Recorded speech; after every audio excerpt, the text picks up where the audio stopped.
Que a graça e a paz do Senhor Jesus Cristo seja com todos que estão presentes para mais uma aula de formação básica em teologia. Estamos dando início à aula de número 3 da disciplina de Introdução à Teologia. Uma aula onde estaremos vendo alguns aspectos introdutórios da teologia, despertando o interesse para que haja aquele desejo de conhecer as demais disciplinas que serão estudadas conforme tem sido apresentada dentro dessa disciplina de Introdução à Teologia. Estamos no ar, produzindo esse material, graças ao patrocínio da editora Palavra Fiel. Essa parceria, editora Palavra Fiel e Academia Teológica, tornou possível acontecer esse curso de formação básica em teologia. Eu sou o professor Valdeci do Carmos e vamos mais uma aula com muita disposição e vontade que todos nós possamos aprender e continuar crescendo na graça e conhecimento do Senhor Jesus. Pois bem, vale salientar que a disciplina de Introdução à Teologia tem por objetivo transmitir algumas informações, alguns pressupostos iniciais, visando sempre mostrar a importância da teologia e despertar para os demais componentes curriculares que virão. Ok? Estou um pouco rouco, como vocês estão percebendo, mas será possível nós ministrarmos essa aula com todos vocês.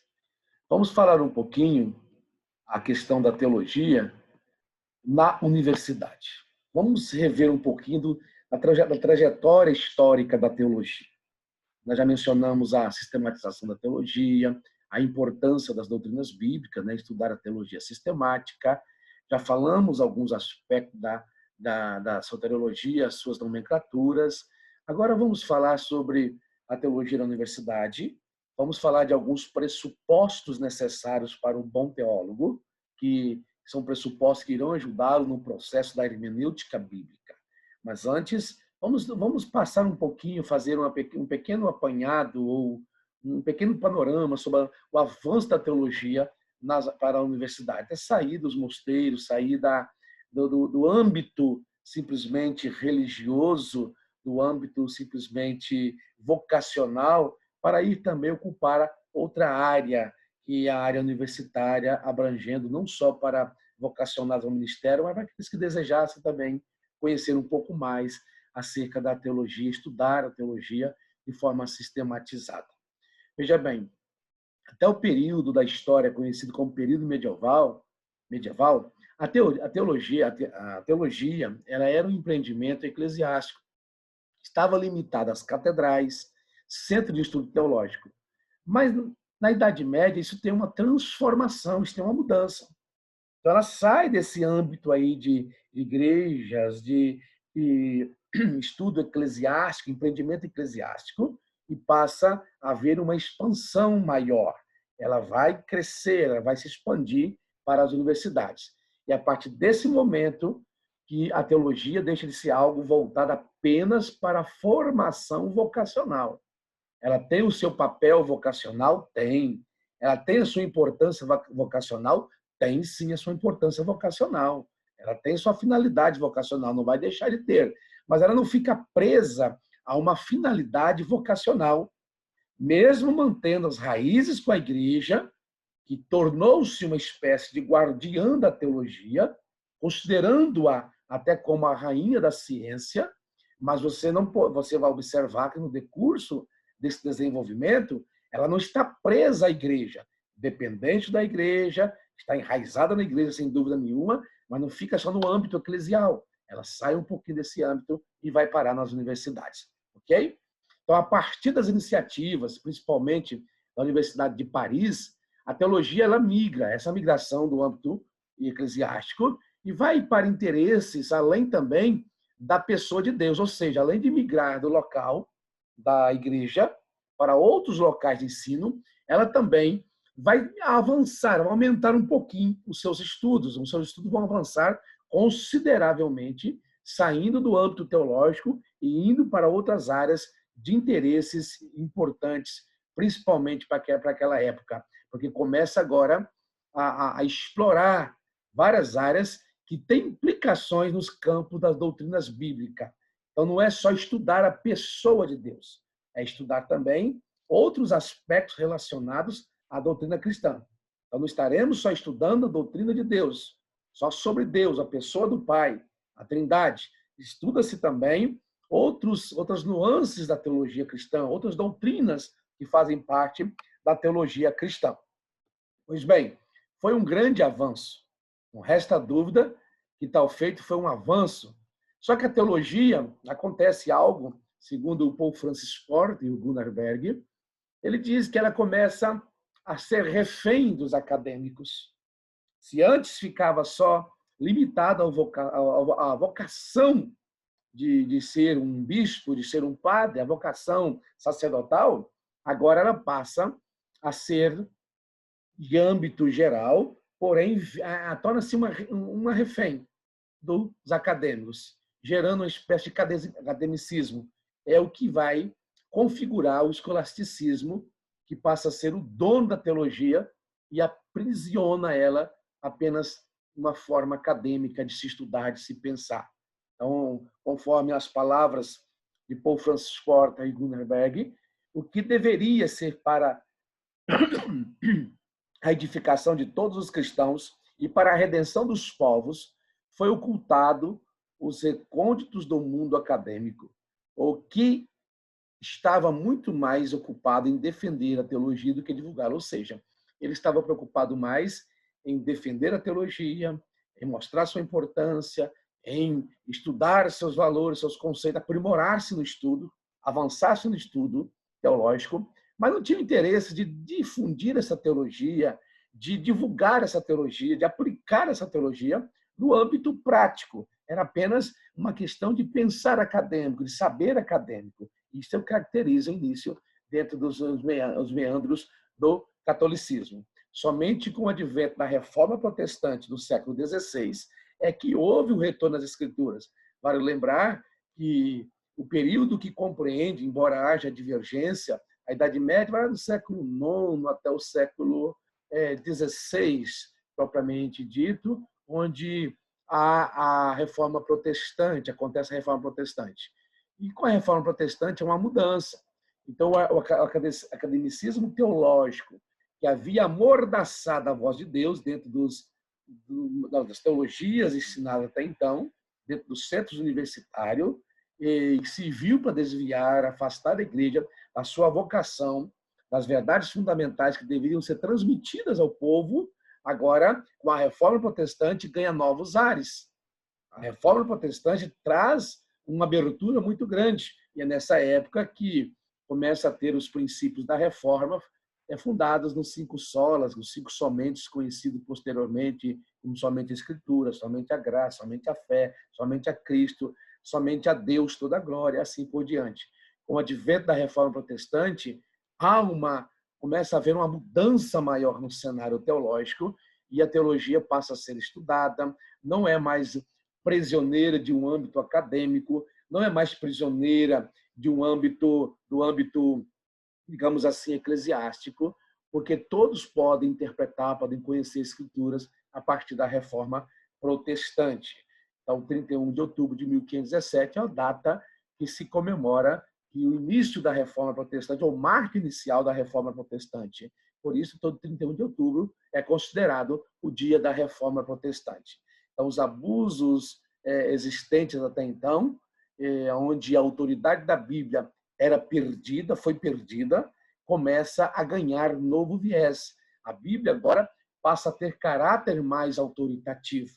A Bíblia agora ela é a regra de fé, ela é a essência de todas as coisas para se pregar, para se ensinar uma verdade bíblica, tinha que estar fundamentado nas Escrituras Sagradas. O princípio do sola escritura estava valendo a partir da Reforma Protestante. Claro que a Reforma se desdobra em brigas, em guerras, em desfechos desagradáveis, desentendimentos, segmentos diversos, como segmentos arminianos, calvinistas e luteranismo, onde vai haver divergências teológicas que é um assunto que será estudado dentro da história da igreja cristã. Portanto, a introdução à teologia ela só faz esse panorama para você ter uma noção ampla do que iremos estudar e ficar antenado de que cada disciplina terá o seu local de valor e de estudo para que você conheça os determinados assuntos daquilo que estamos falando dentro dessa aula. Pois bem, nós falamos que na Idade Média houve um marco muito importante na educação chamado escolasticismo, ou seja, o método de estudo, o modal de estudo, o escolasticismo foi muito importante. Não podemos, de maneira nenhuma, também dizer que a Idade Média foi uma idade ruim, foi um período totalmente ruim.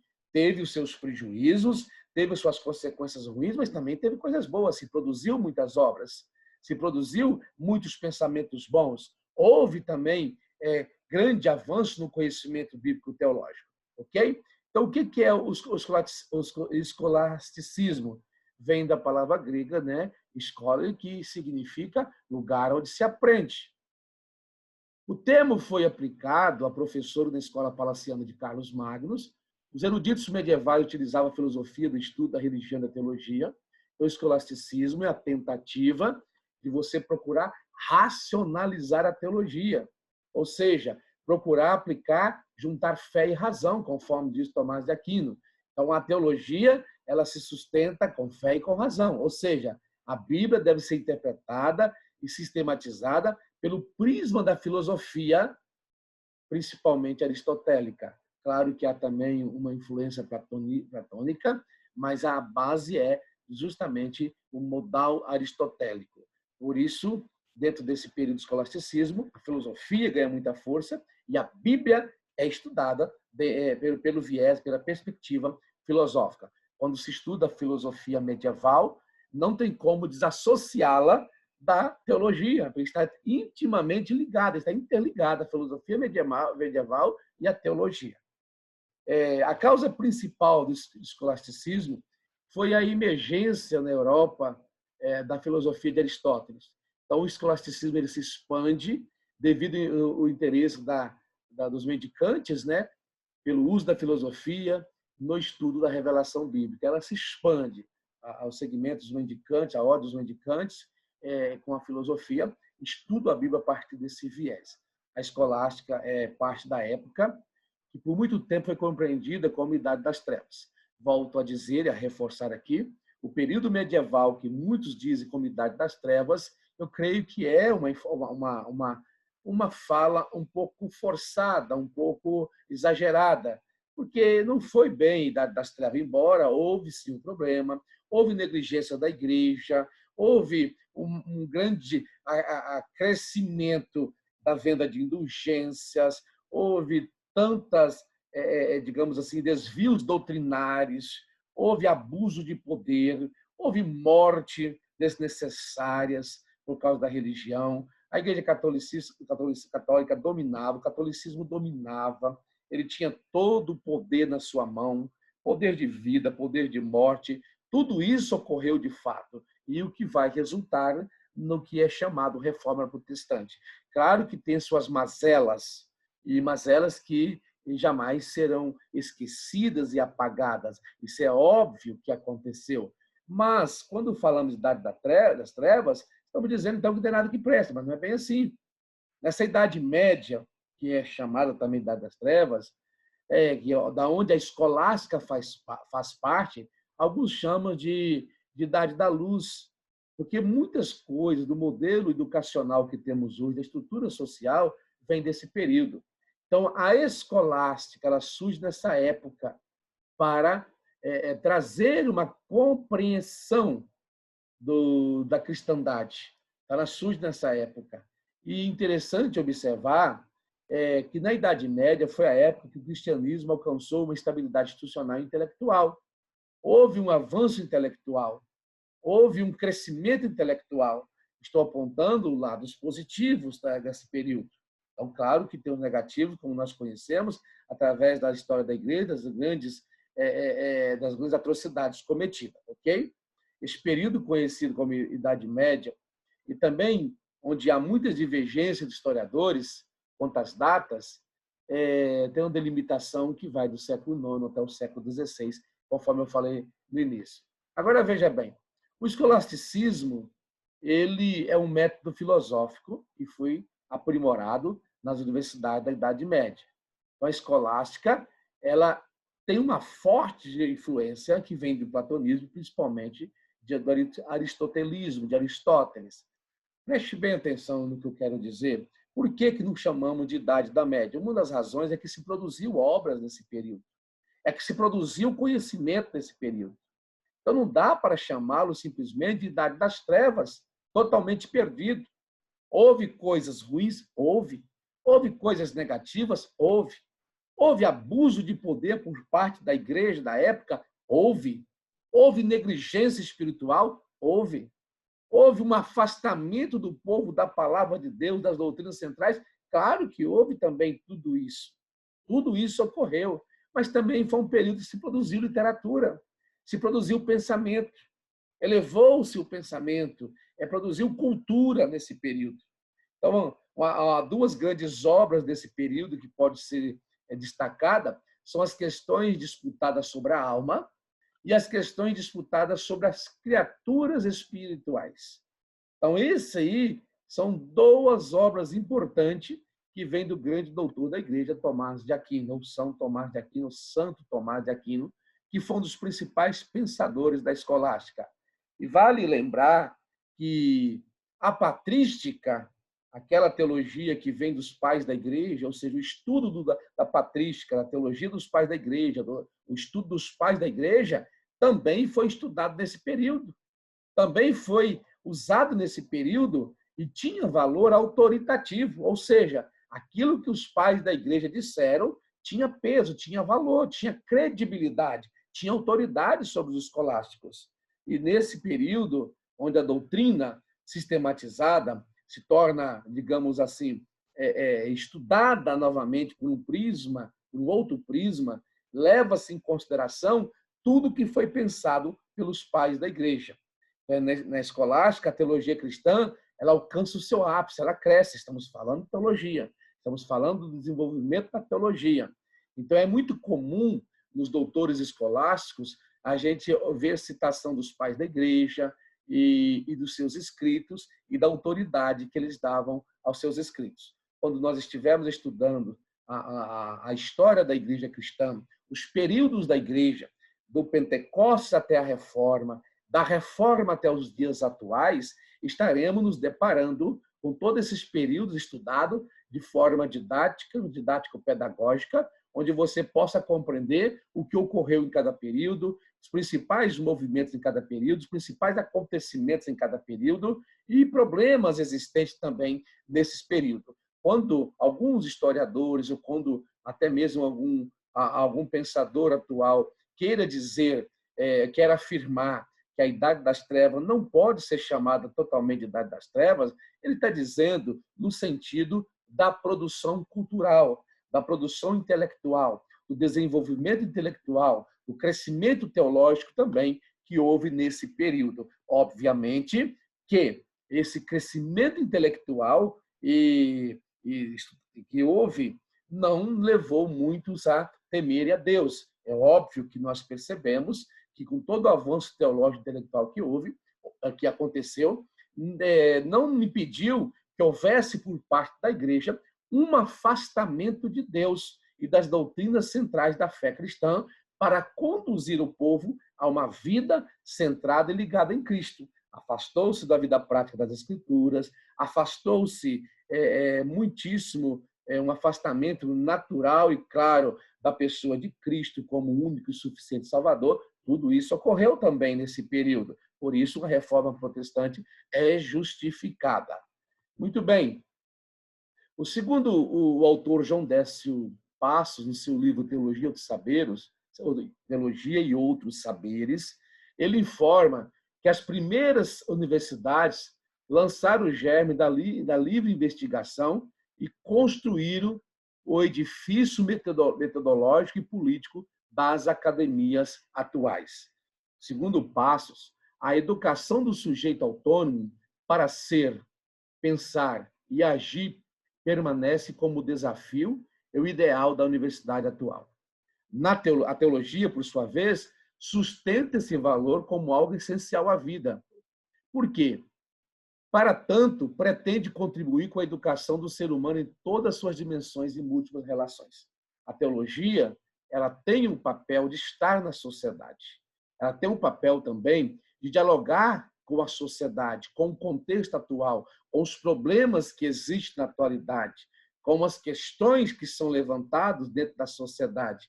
A teologia tem que fazer um diálogo, porque a educação do homem, do ser humano, pensar e agir, e como desafio e o ideal de toda a universidade atual, a teologia, ela sustenta valores e ela é algo essencial à vida humana e contribui também com a educação do ser humano em todas as dimensões, contribui em todo o seu viver, dimensão psicológica, dimensão social, dimensão religiosa. A teologia tem o seu papel de contribuição. A teologia tem a sua função para contribuir com o ser humano enquanto homem existente na Terra, enquanto ser existente na Terra.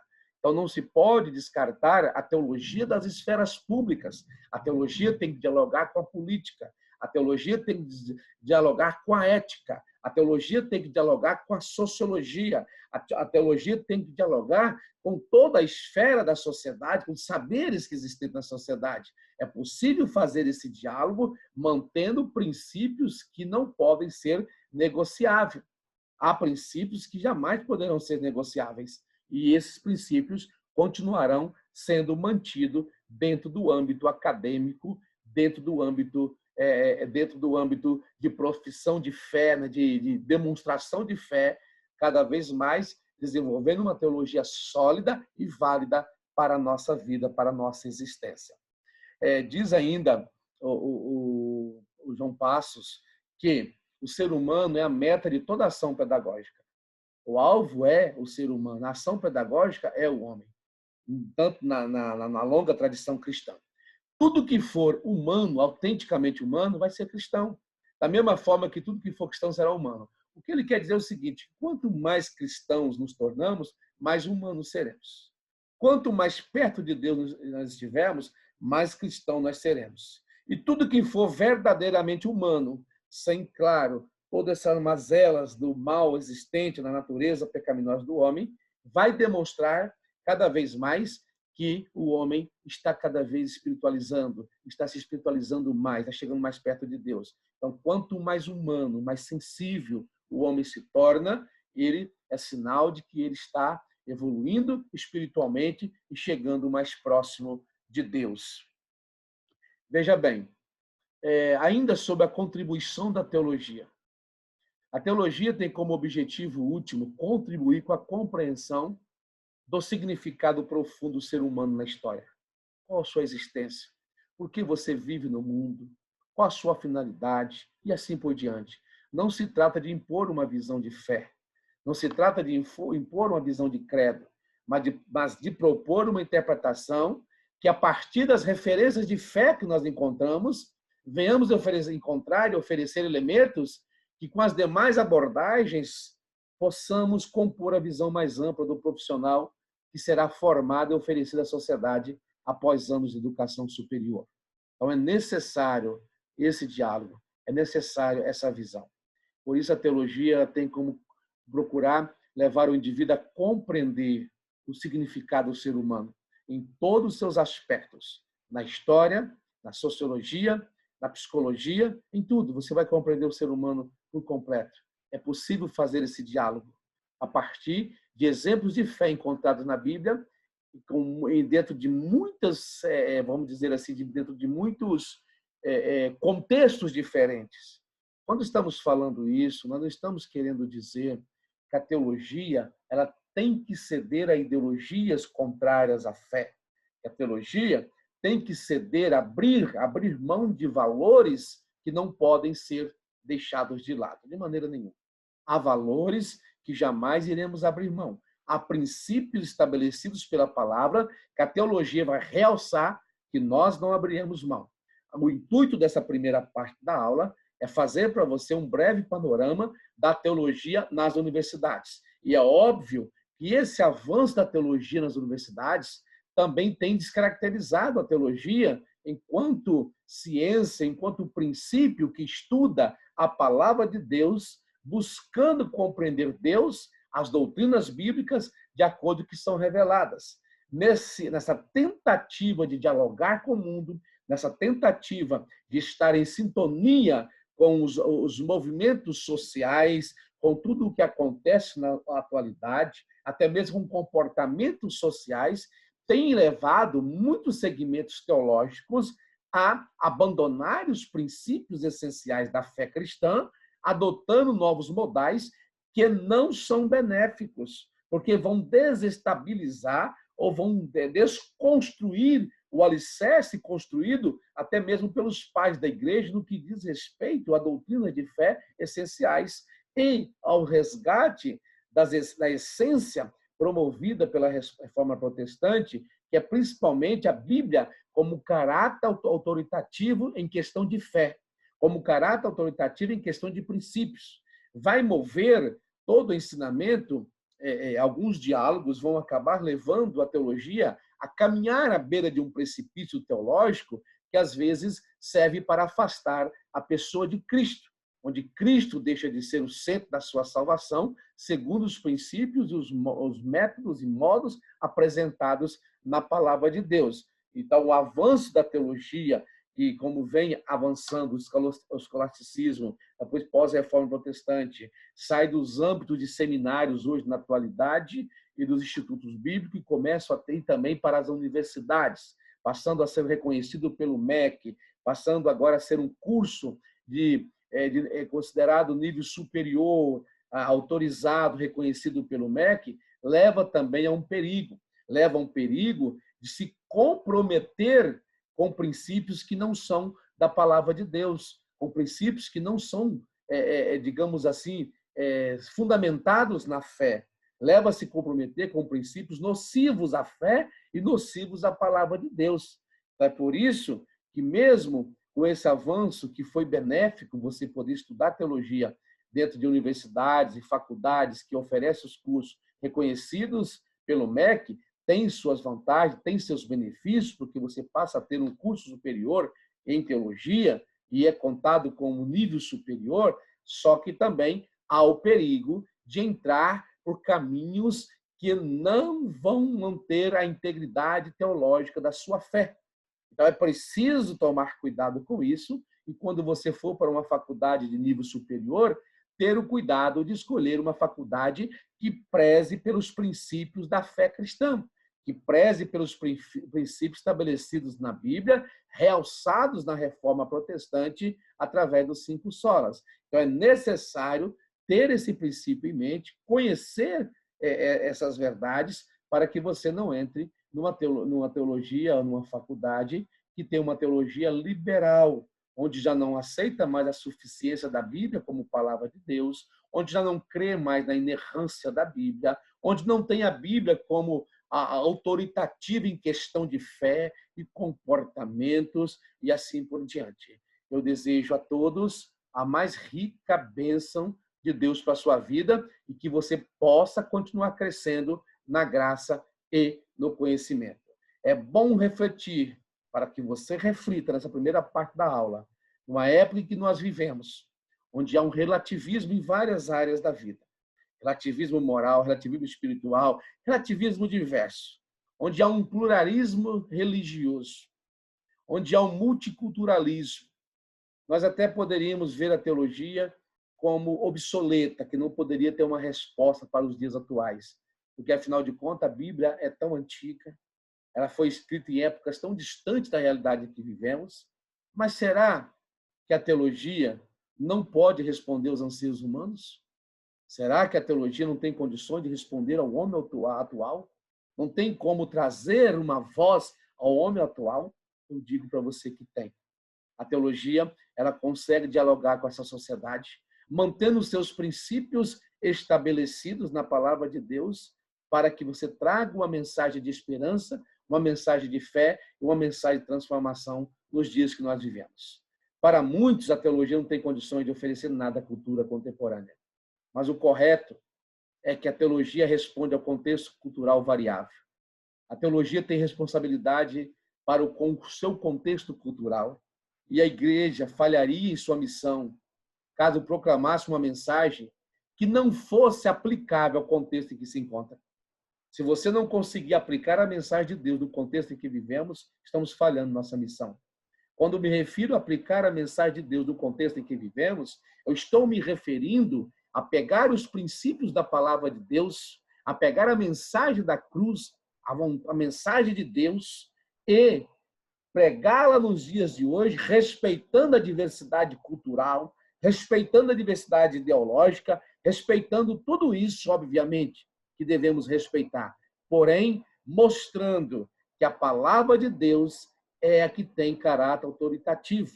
E uma vez que eu consigo mostrar Cristo como solução para a nossa geração, para o nosso povo, para o problema do homem que precisa de redenção na sua vida, eu estou cumprindo o meu papel.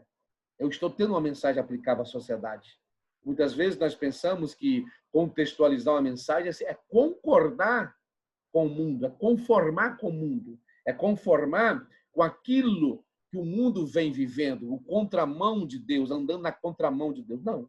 Concordar, contextualizar uma mensagem bíblica, é conseguir entregar a mensagem de Cristo a todas as nações, em culturas diferentes, pregando a mesma mensagem de salvação, de perdão e de amor. Mas você não é obrigado a concordar com ideologias contrárias à palavra de Deus. Você não é obrigado a concordar com movimentos sociais contrários à palavra de Deus. Não. A teologia séria não propõe isso em nenhum momento. A teologia séria, ela traz respostas para o homem, para as suas indagações, as suas inquietudes, mas ela não vai comprometer os valores absolutos da palavra de Deus. Então, a teologia bíblica, sempre presente na vida da igreja, vai proporcionar reflexões que vão responder às inquietudes humanas. Quando nós zelamos por essa prática de uma teologia bíblica sadia, nós vamos cumprir também a função de teólogo. E como cristão, vamos propagar a verdade. Então, um teólogo cristão que propaga a verdade nos dias atuais, cujo interesse maior é servir a igreja para a glória do Senhor. É nossa função. Sim, nesse mundo em que vivemos, pregar a palavra, contextualizar a mensagem, porém, sem distorcê-la, sem tirar ela do princípio pretendido por seus escritores, que foram inspirados pelo Espírito Santo de Deus. Pedro diz que homens santos falaram movidos pelo Espírito Santo de Deus. Nenhuma profecia foi produzida por vontade humana. A Bíblia é a palavra de Deus. A teologia nos ajuda a compreender essa palavra de Deus. A teologia nos ajuda a aplicar essa palavra de Deus no contexto em que vivemos. A teologia nos ajuda a aplicar a palavra de Deus no mundo que nós vivemos, seja ele qual for, seja ele em que circunstância esteja. A palavra de Deus é a mesma, a mensagem de Deus é a mesma em cada lugar desse grande Brasil e do mundo afora. Eu quero terminar aqui essa primeira parte e na próxima parte nós iremos falar um pouquinho sobre alguns pressupostos hermenêuticos necessários àquele que se pretende estudar teologia. Que Deus vos abençoe, que Deus vos guarde ricamente, que Ele abençoe a tua vida, que Ele abençoe a sua caminhada e que você possa continuar sempre estudando, continuando a aprender mais da palavra de Deus, para ser um instrumento, para ser um atalaia de Cristo, um mensageiro do Senhor, propagando o ensino bíblico com solidez teológica sadia, fundamentada nas palavras de Deus. Até a próxima parte da aula. Deus vos abençoe.